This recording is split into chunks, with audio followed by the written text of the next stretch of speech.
සරණයි සියලුම දෙනාට උතුම් වූ සත්පත්තිනි මෑණියන්ගේ පිහිට ආශිර්වාදය ලැබේවා කියලා ප්‍රාර්ථනා කරනවා.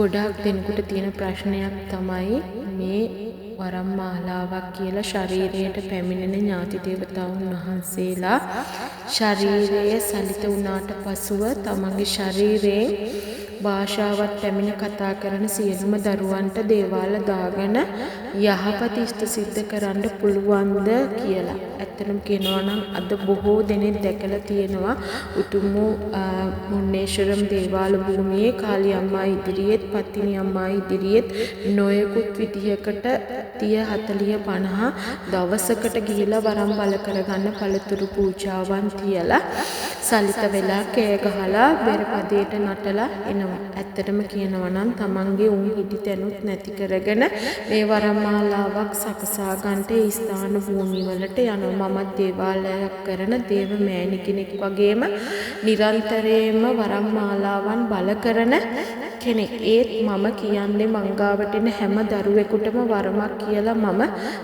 මූලික කරලා දෙන්නේ නැහැ. දෝෂයක් කියන දේ අඳුනාගෙන එහි තියෙන දේ හරියාකාර පෙන්눔 කරලා දෝෂය සහ වරම හඳුනා ගන්න තැනට ඔවුන්ට පෙන්눔 කිරීමක් කරනවා. එය පෙන්눔 කළාට පසුව ඒගොල්ලන්ගෙන් මම අහනවා වරන් දරුවන්ගෙන් ඕගොල්ලන්ට මේ දෝෂය දැන් බල කර දෙන්න උවමනාද? නැත්තම් මේ දෝෂය ඉවත් කරන්නටද? එහෙම නැත්තම් මේ වරම් මාලාව බවට සත්‍යයි. ඒ සත්‍ය නිසා වරම් මාලාව බල කරලා දෙන්නද කියලා.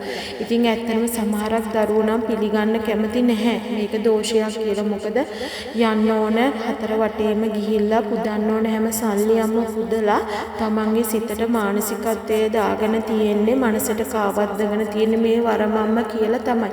හැබැයි ඒ තමන්ට වෙන කරන්න කිසි දෙයක් ඉතුරු වෙලා නැහැ. කරන්න ඕන හැම වැඩ කටයුතුවක්ම මේ වරම වෙනුවෙන් නැති කරගෙන විතරයි.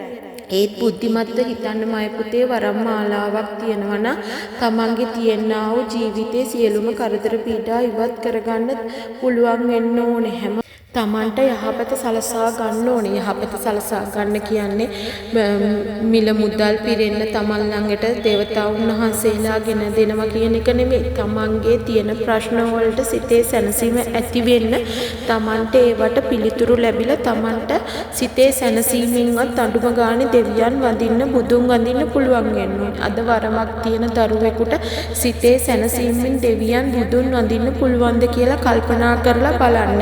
නිරන්තරයෙන්ම දෙවියන් බුදුන් වඳින්නේ ප්‍රශ්න ගොඩක් මැදක ඉඳලා. මොකද ඒ ප්‍රශ්න ඇති වෙලා තියෙන්නම වරම් මාලාවක් නිසා.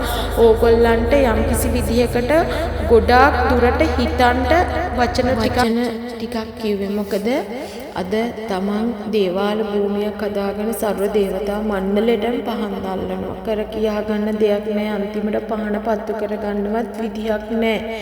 ඉතින් තමන් අනිවාර්යයෙන්ම හිතන්න මේ වරම දෝෂයක්ද කියලා. තෙරුවන් සරණයි. උතුම් සත්පත්තිනි මෑණියන්ගේ පීඨ ආශිර්වාදය ලැබේවා. සියලු ප්‍රාර්ථනා ඉෂ්ට සිද්ධ වේවා සියලුම දෙනා.